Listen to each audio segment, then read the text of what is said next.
Hey guys, how's it going? My name is Jaren. I'm from the band Talking Point, and you're listening to Heavy Mental Breakdown.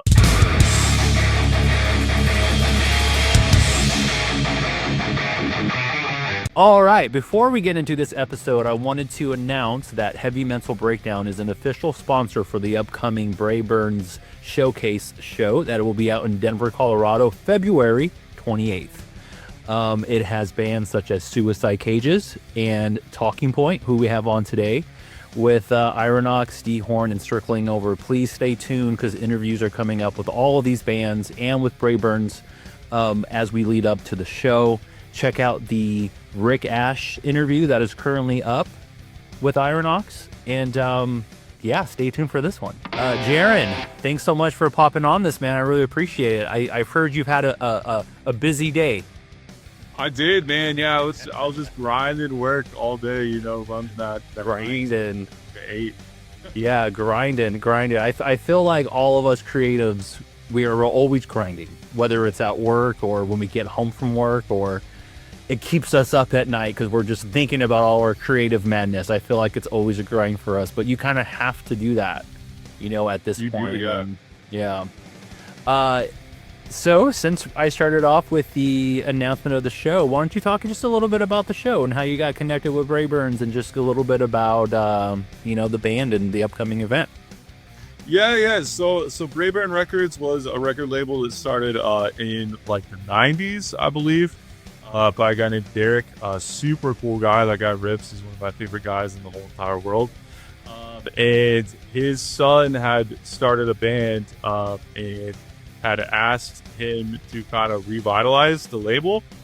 So he started up Brayburn Records, and I was playing in like a different kind of hardcore project called Wolf Blitzer at the time. And Derek had engaged with us, being like, "Hey, like, do you guys want to do something?" And we were like, kind of on a hiatus a little bit. So we were like, maybe not now. But I have this other project called Talking Point. Let's talk about that. We'd definitely be interested in some Talking Point. Um, and we were putting together like an EP at the time, or we had already put it out. I don't really remember the timeline because it was so long ago. But we had an EP, and he was like, "Man, this would be awesome if I could, put this out as a physical." And so we aligned, and he put out, a physical release of the EP. It came out really sick, looked really good. And then he's been partnering with just a lot of bands in the Fort Collins, kind of northern Colorado scene, in order to help them kind of get a jump start and get them, physical media, physical material. And then he's also just been like one of the best promoters of local bands that I know. There's a few other local promoters here, Miguel from Front Range Fury, and then our, bass player Billy used to do some promoting as well, called Hardcore in the Fort, for most of the hardcore shows. But yeah, there's a long story of kind of the scene in Fort Collins, at least for my part in it, but it is a journey for sure. Yeah, no, I've only chatted with them through Instagram DMs, but whoever I'm chatting with on Brayburn's Instagram account has been super nice. Everything has been very straightforward, and we're super aligned on everything, and I'm super happy to be working with them and you guys. And I'm stoked for the show. So yeah, you joined Brayburn's with your band Talking Point. How long have you guys been a band for? When did that first start? We started in like during COVID, like most bands. So There are a lot of bands started out in 2020. yeah, there weren't like any shows happening. And I had like some acoustic, like kind of demos that I was working on. And I put one onto Instagram. I believe it was like a clip from the song Vertigo. And then Ryan, who was at the time playing in another hardcore band called Deadbeat,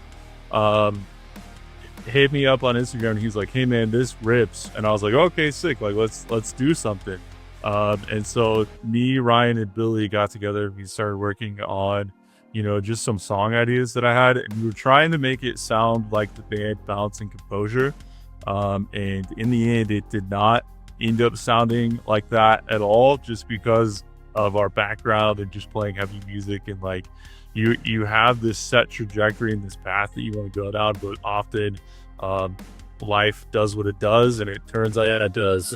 that's the beauty of art, like you can try your best to try to paint something that you think has like an original intent, and it will end up completely different than your vision of what you thought it was going to turn out.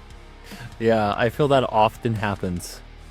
Just because once you start really diving into things, it's things change, and that is one of the cool things about hearing these kind of stories. Because a lot of times people get really intimidated on starting things because a lot of times people don't know how to start because we want it to go a certain way, and if it doesn't sound that way, we kind of get a little intimidated by it, like this isn't really what I thought or envisioned. But I have found through the years of doing art is that whatever comes natural to you, like block out all the other outside noise and do you. And Yeah, I feel, yeah, exactly. yeah. And, Yeah. and and that's when music is most fun, when you're kind of getting out those creative juices on your own, and then you feel a little bit more proud of it because you're like, you know what, it didn't really go as I planned it to, but it's still fucking awesome, and I love it even Mhm. more now because it's mine. I'm not comparing it to anything else now. This music is Talking Point. Yeah, exactly. And even like the writing process, we're all very collaborative with the writing as well too. Like I'll pitch an idea, but it's just an idea at that, and then that idea will usually morph into something completely different than what like I had envisioned in my head. But it's Yeah. awesome because we're all contributing, we're all putting in, work to make it what it is. Yeah. So how much of the 2020 Corona era impact your music? And I'm talking more about like lyrically and just the emotions behind it. Was any of it kind of just come out of the anger and confusion of that time, or was it more of just I got nothing to do and I have these creative ideas, so I'm just going to do it now? Yeah, it was more so I have nothing to do and I have all these ideas and like song ideas and like different stories about random things, and we're trying to make like a pop punk album.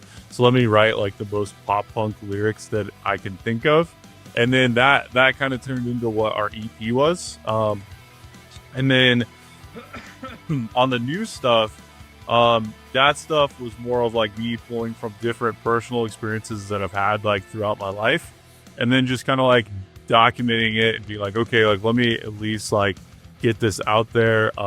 It's more in line with like the music that we're making and the album that we want to make as well too. So let me just craft these stories that kind of tell linear experiences, but I don't want to be like specific about anything in a way that I don't want to remove like where people can connect and identify with the lyrics as well. Right. It's really interesting. Your episode, I don't know when it's going to come out quite yet, where it's going to land, but technically this is episode 37 now. And it's really interesting hearing the process of how people write and why they write the way they do.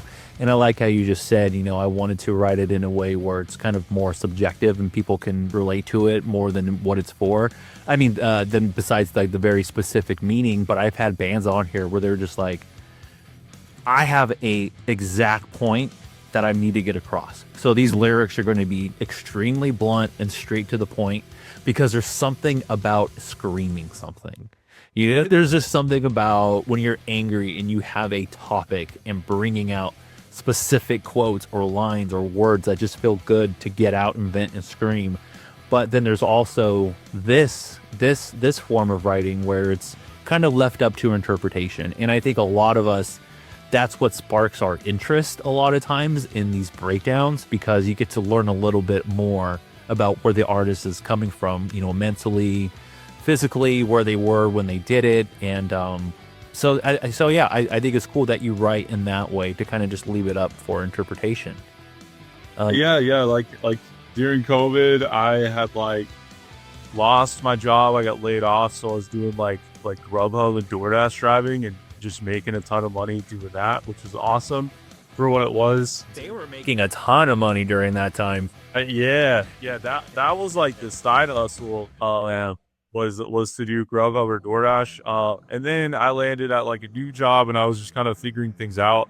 while also, like starting a new band and like figuring that out. And then eventually I got to like my current company and got like some more like stability under my feet. But a lot of COVID was just kind of like figuring things out, which I think also is in line with just the various stories within that like that first EP that we dropped, the winter EP. Interesting. When did that one officially release? The EP? Let me pull up Spotify real quick. I don't remember. Hold Was on. it in 2020? It was very shortly, like maybe a year after that. Let me look. I'm pulling it up right now. So the winter demo happened in 2023. So like 3 years after COVID. Oh, okay. Okay. How did the process of recording go during this time for you? Yeah, so me and Ryan, did it live.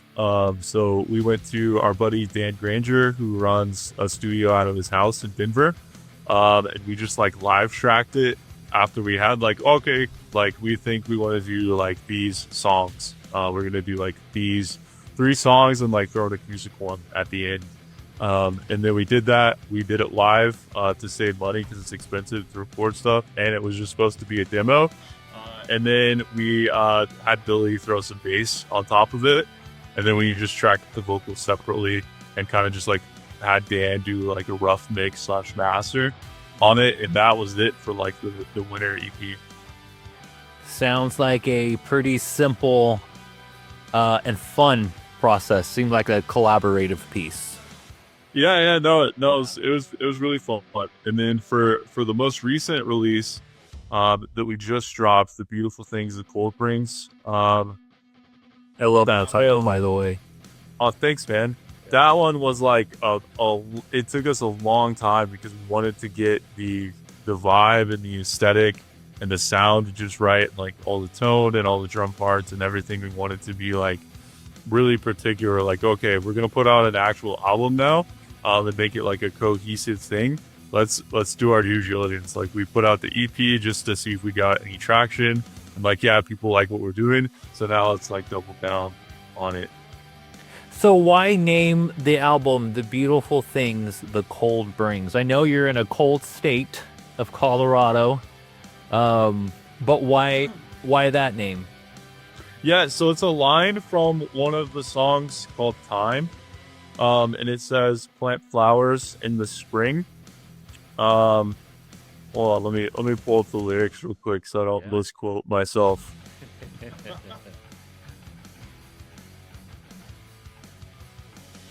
It says plant flowers in the spring, so the blue in the storms that winter sings. You'll always have a reminder of the beautiful things the cold brings. And to me, that's just kind of like encapsulates the whole feeling and the whole vibe of the album. It's a bit, like, different timing, how like nothing is really ever permanent, but it's all about the perspective that you look at things at. Even though there's no permanence, you're still like, if you think about like a flower, you're planting seeds in the hopes that they'll become something, and then you have to wait that time for it to become something, and it could turn out to be nothing. Like, you could plant the seeds and nothing happens, right? But and then it's a reminder that, like, in the winter, when things are hard, when things are cold, when things are like dark and gloomy, you've got these flowers that you planted in a time of like sunshine and happiness, like in the spring. Sometimes it's rainy in the spring also, but you have a reminder of the things that can be good. The image for the album and just the name, and kind of just having a talk, learning a little bit about this, the word that comes to mind when I look at this and I hear that story in the title is temporary. Yeah. Yep. Absolutely. Yeah. It's going to be cold, it's going to be dark, but it's just temporary. Yeah. And that's a metaphor for life. Mm-hmm. You can find, and being subjective to even just the title name. It's funny, my wife laughs at me, but I love to run in the snow when it's like 30 degrees or under outside, I put my running shoes on and I layer up and I just go for a run. And I run in the middle of the streets because no one's really on the road. Oh man. I just love I love it. And it's always my favorite time of year to run. So to me, the beautiful things that the cold brings is is just that time and space to do what I love and not really be too distracted because it's cold. So, so I'm bringing this story that has nothing to do with your story, but I use it in my own way. So that's pretty cool. Yeah, no, yeah, and that's what I was saying. Like, I don't like to be too specific in the dating of like the words to me because I don't want to take away the interpretation or what it could mean to somebody else. Like art is very subjective in its nature in itself, but once you tell somebody what the art means, then it loses all that magicalness that it had. It can. Yeah, yeah, that's a good clarifier. Yeah. Yeah, it can. To me, the whole reason I started this podcast because I'm always left wondering at the end of like some of my favorite songs. I'm just like, I know what this means to me, but what does it mean? Because I want to feel more connected to the song. Just because I find out that it's not what that it's not what I thought it was, it's still amazing to me because of the subjectiveness on it. And I can listen to this in one way and hear just something completely different, but somebody else can listen to it and kind of go exactly to what you thought. And so now we're all listening to the same thing, but have these different perspectives on it. But to me, when I learn more about the artist and the way that their brain works and what was going on in their lives when they wrote it, I don't know. That's just kind of always fascinating me. And I've always feel more connected with the artist when I just know a little bit more background behind the music. Yeah, absolutely. Yeah. I think for me, I'm constantly like reflecting on things in my life as well too. There's like this nostalgic feeling or like this nostalgic lens that will happen to me sometimes, even when I'm just like going day to day. Like there's something that will remind me of something, and I'm always trying to capture that feeling in art, of that feeling of being reminded of something, but it's lingering. It's not permanent. Like you can't grasp that feeling for too long. It's just there, and every moment that we live is kind of momentary like that. Temporary. So, talking about lyrics and songs, we are here for a song called Count Me Out. Why'd you guys choose this one to break down tonight?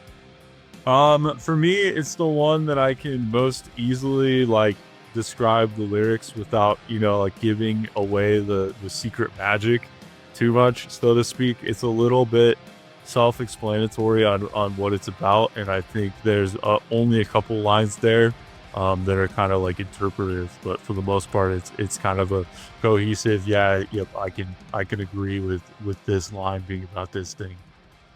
I respect that. I before starting this podcast, I definitely had concerns about, I don't know if this is going to work, because I know a lot of artists like to keep the secrets. They don't really like to tell people what it's about. And it's all just, it's what's the word? It's I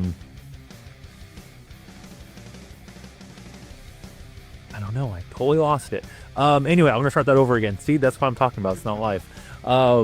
I start going on rants, and I just forget what the main thing was. Anyway, and so yeah, I totally respect that. When I was first starting this podcast, I was worried about it not working, because a lot of times artists don't like to talk about what the exact lyrics are, exactly about, and sharing too much. So I totally respect that and appreciate it, and definitely only share what you want. But I'm excited to dig into this song. And you said it came out this year. The album came out this year. When this year did it come out? We dropped it. I gotta look at the actual release date. I forget all the time. We dropped it October 3rd, 2025. October 3rd. So this is brand new. Yeah, it's only been out for a little bit. Yeah. How has the response for the new album been so far? Oh, the response has been really great. We've had a lot of people just talking about it, messaging us, being like, man, like, this is a throwback to like the 2000s, like the stuff that I used to listen to. And we're like, yes, exactly. You're like, nailed it, job accomplished. Yeah. All right, this is Count Me Out by Talking Point. I am very excited to break this one down.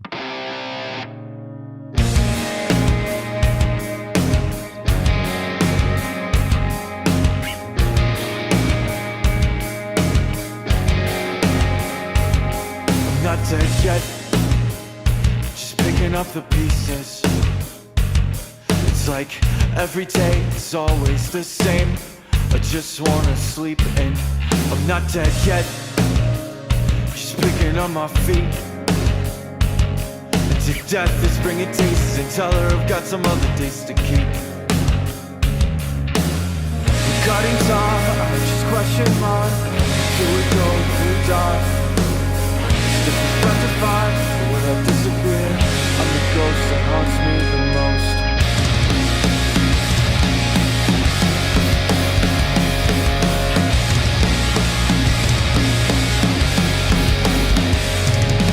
I definitely hear the 2000s inspiration there for sure. You know, when I first heard the opening of this track, it took me to Hawthorne Heights. Oh, nice. Okay.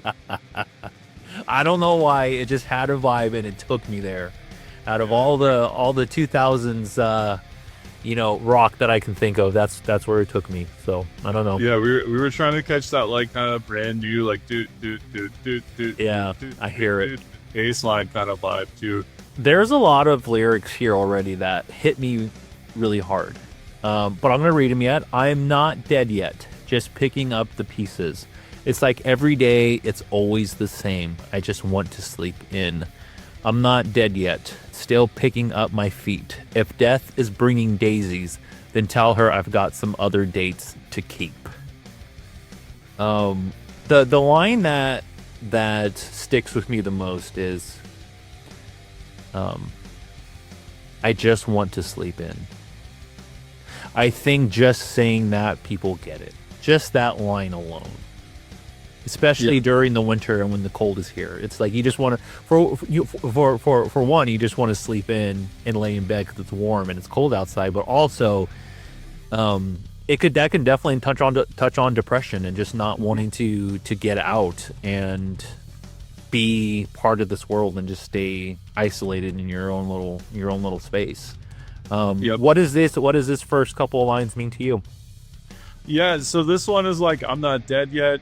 Just picking up the pieces. There's still work that I have to do. There's still things that I need to do. Even though everything is not completely assembled, it's not quite there yet. But it's also like the next line, it's like every day it's always the same. It's talking about like how that work is not going anywhere, and it's a gradual progression. You have to keep working on it every day. But some days you don't really want to do it, and so you just would prefer to sleep in and maybe I'll do it tomorrow. Yeah. Another way to look at this, it starts off a little rough. I'm not dead yet, just picking up the pieces. But then, I'm sorry, so it starts off with I'm not dead yet, and then it follows up with just picking up the pieces. I get a sense of an internal battle that someone is having with themselves. It's in their mind, they're saying, I'm not dead yet, I still have this in me, I have this fire somewhere. But all I want to do is just sleep in. So it's like this internal battle on getting up, staying in bed, getting up and being cold, but doing what you need to do, or just laying in comfort. Mm-hmm. Yeah, exactly. Heavy. All right, let's keep rocking out to this.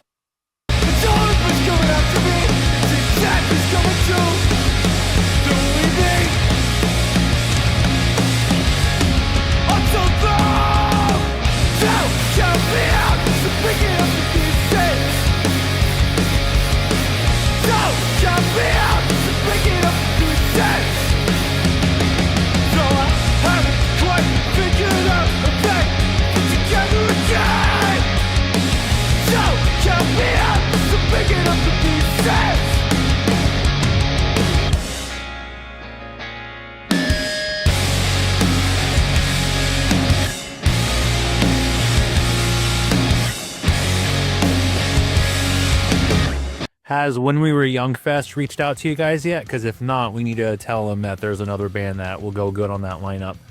Oh yeah, not yet. Hopefully soon though. All right, regarding time, I just questioned mine. I think we all understand that one.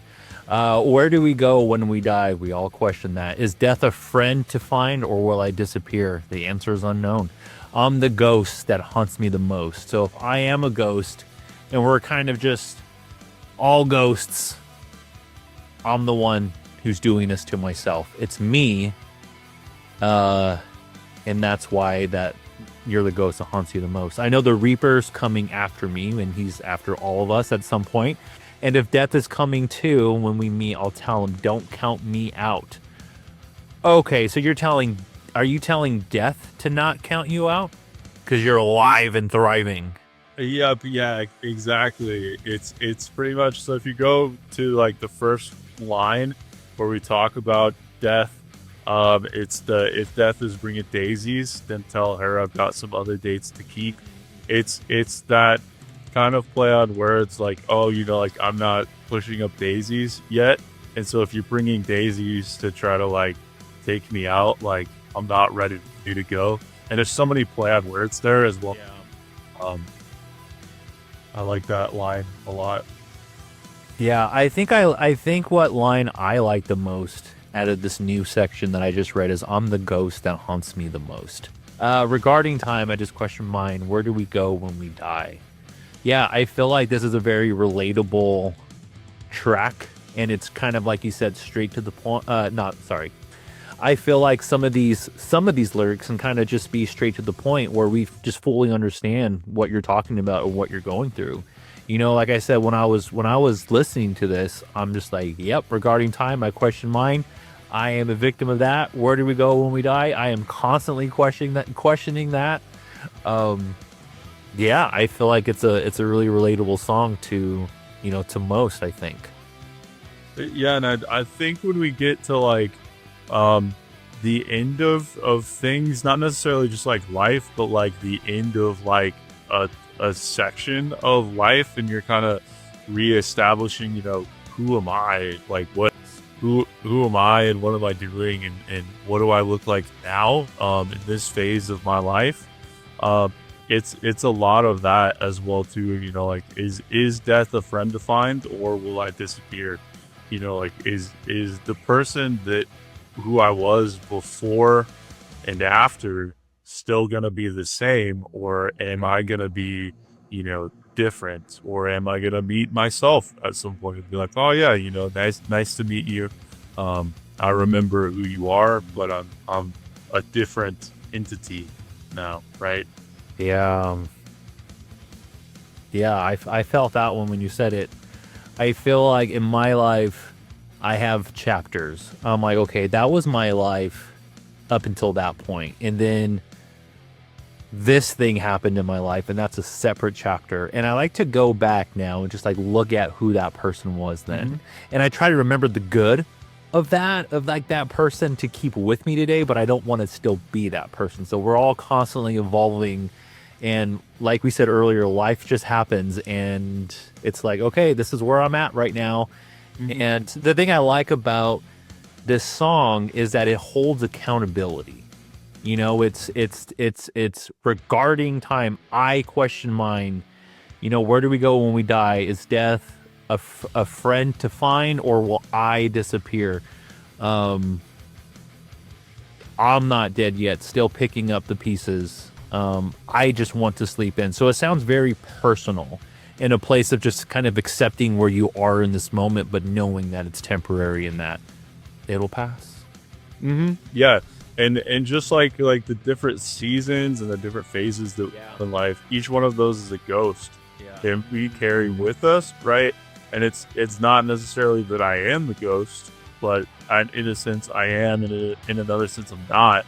But also the different chapters and the different phases of my life are following me, whether I want to or not. Right? That's a good point. I've never put a comparison between seasons and ghosts, because the time's over. You can't get it back. It's done. It's dead. That time is no longer there, and it's just a ghost of your past. And where you've been and what you've gone through. Yeah, and anything else, even if it's a new season, is a new version of that place and that time. You can never go mad, and it's that nostalgic feeling of, you know, being reminded of something but never being able to capture it. It's like a transparent kind of feeling that follows you around. I feel like time is a great thing to talk about and to think about. I just did a breakdown with a band called Soul Shade. Its song was called Proxy. Amazing song. Everyone check it out. But the whole thing is just about time and how it's the most important thing we have. And then when we can reflect on time and see it in a new way of not something that's running out, but something that is just here and that you have it now and to enjoy it now, because you never know when that time is gone. Yeah, I like to look at time as like an empty room that I inhabit until the door is open. And then once the door is open, then there's no more time. It's just the next thing. And It's I no look at the time. next thing. Yes, yeah. It's like the countdown before you get on stage. It's like, okay, we gotta get up there in 20 seconds. We gotta go. It's time to go. Yep. Just and you can relate that to anything in life. You know, when it's time to work or vacation or whatever it is, we all have countdowns and we all have things in our future that we're waiting for, and time seems to move so slow sometimes. But then times when you don't want it to, it just feels like it's fucking flying. It's just goes standing way too still. fast. Yeah. Yeah, or stand. Yeah, or just going. Yeah, that's what I meant. That's what I meant. It's just going way too fucking fast.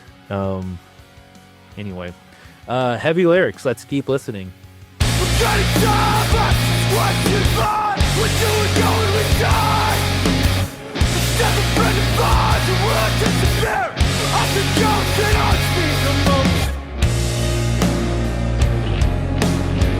I'm the ghost that haunts me the most. I'm the ghost that haunts me the most. I'm the ghost that haunts me the most. I'm the ghost that haunts me the most.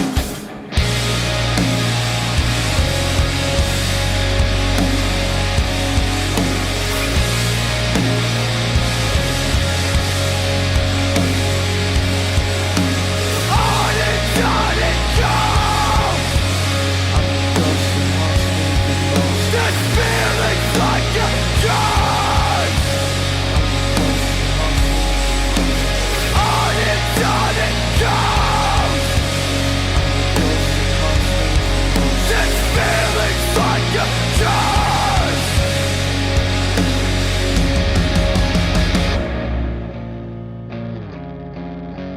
I'm the ghost that haunts me the most. That was "Count Me Out" by Talking Point. There wasn't too many new lyrics there, but one of the final things that you scream is "on and on it goes. This feeling's like a curse."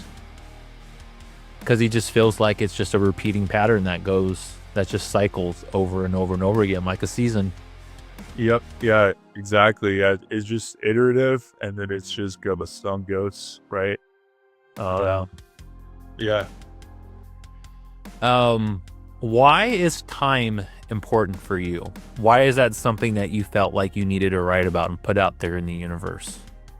I think that with time, there's different seasons, and you can only exist in that season for a certain period of time. Like you're limited into what you can experience.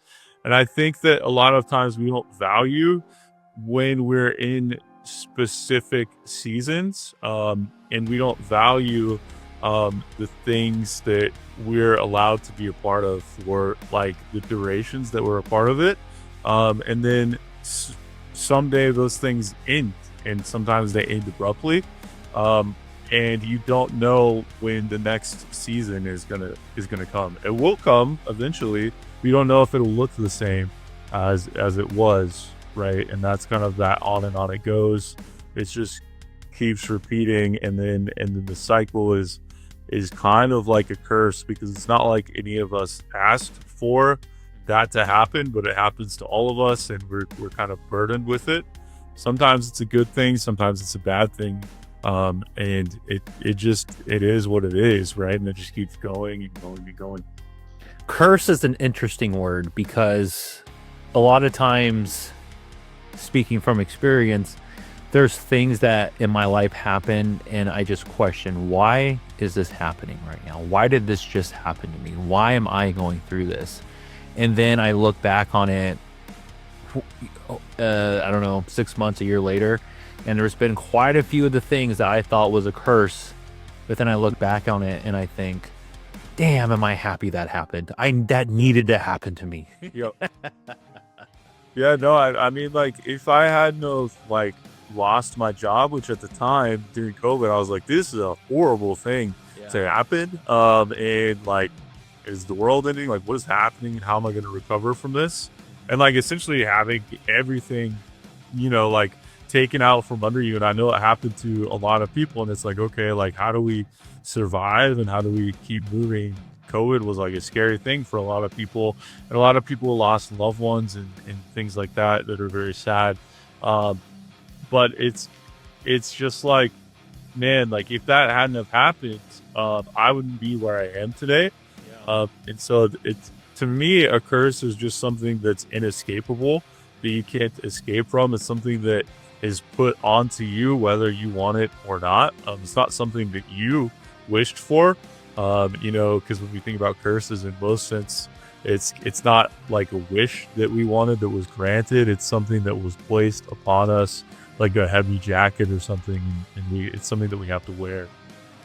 But like I've said on a couple of times on this interview, a curse is just like anything else. It's temporary. Mm-hmm. the curse will be lifted at some point, and you'll be happy again, and you'll find yourself and just look back and reflect, and that'll make you a better. Hopefully, it'll make you a better person or a smarter person. I don't know. It made me one, and it seemed like there was some benefit for you when you felt like there was a little bit of a curse going on there. So it's all just the way we look at it. Mm-hmm. Yeah, it's so hard to accept what we're going through when we're going through it, and we can only see the worst sometimes. And so if you can, in that moment, just try to evaluate both sides of the pros and the cons of what you're going through, or what it could eventually lead to, a pro that it could eventually lead to. But yeah, I think it's just all in our wiring and how we see these things and how we reflect on them. It's pretty crazy. I think for a song like this, it's a heavy one in the way that it makes you think, and it puts you in a place of perspective and reflection. Yeah, I like it. So since this is a mental health podcast, I do have one specific mental health question for you, and that is, besides your own music, take out songwriting and take out recording and performing, take out all that, just the individual Jaren. How does how does music affect your mental health? Just in your day-to-day life, like going to work, getting through problems, going through relationships and family, or just whatever. How does music play a role in your life, in your mental health? Yeah, I think from just a listening to music perspective, like not using it in any capacity of like what I use it for now, which is like catharsis essentially. From just a raw listener perspective, man, music helps me in so many aspects of my life. If I need to focus at work, I can put on like some classical music. Music changes just the vibe of an entire atmosphere. There's studies that have been done for music's effect on the brain and how it can actually like change your brain waves, and a bunch of super good benefits that have the effect of music. Even if you can't hear and you're like deaf, the the wavelengths of music as well still have an impact as well too, because you can feel, especially when music is really loud, and so there's that feeling aspect to music as well that changes the whole environment. Yeah. I never stopped to think about if you can't hear the effect that music could have on you. That's an interesting thought, and something I definitely want to look into, because I've never really done too much diving into that. It's an interesting point. Yeah, it's like vibrations and stuff. Like even your little vibrations and stuff have an effect. Yeah, that's cool. The power of music. And learning to play music is a whole other thing too. I think listening to it is one thing, but playing it and making it, like making music, Yeah, there's a whole different thing to that too. yeah, definitely. There's like a like constructive aspect as well too, because you're creating something, and then the way that I like to look at it as, have you ever seen like the Zen garden kind of things where you take like a lot of time to create like this beautiful masterpiece of like sand, and then as soon as you're done with it, you just wipe it away because you've made it. It exists, and it exists in that moment of time, but you don't need to hang on to it, right? Yeah, it's like a puzzle. You spend days and days working on the puzzle, and you're like, okay, time to break it up and put it back in the box. Yep, exactly. Cool. I like that perspective, and thank you for sharing your insight on how mental health helps you. So besides the show coming up in February, what else is coming up for Talking Point? What does 2026 look like for you guys? Oh yeah, we're working on some new music. Brayburn is going to be putting out a physical release of our newest album as well too. So we're gonna have like a physical record. That's gonna be really cool. So we did a partnership with a skate deck, Ritual Skateboards, about like a skate deck, which is pretty cool. That is cool. Yeah. And then other than that, man, we're just buckling in. We're trying to get some new songs out for the people.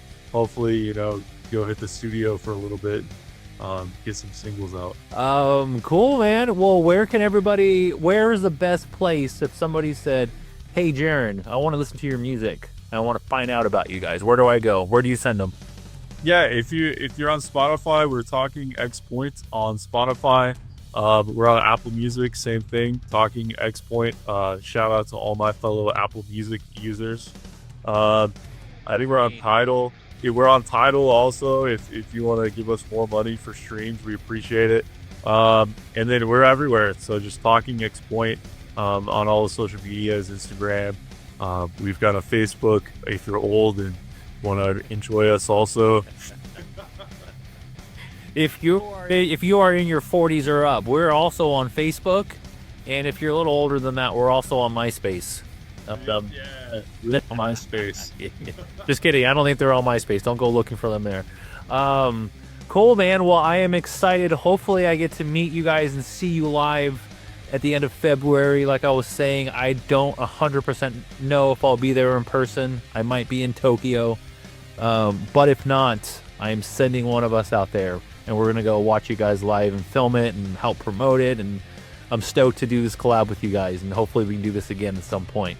Especially when the new music comes out. If you got some new coming out next year, I'd love to break down another track and do this again sometime.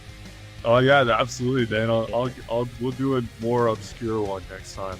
Sounds good, man. I love to think. So the more obscure is, the more fun I have. Like, Yeah, what does he mean by this? I'm gonna write a riddle just for you, man. Vote in the track. Appreciate it. Super appreciate it, dude. Best of luck with everything coming up. We are stoked for the Brayburn Showcase show on February 28th at HQ in Denver, Colorado, playing with Suicide Cages, Ironox, D-Horn, and Circling Over. Talking Point, thank you so much, dude. I appreciate you, and Awesome. We'll talk very soon. Yeah, thanks, Matthew. Appreciate it, bro. Yeah, man.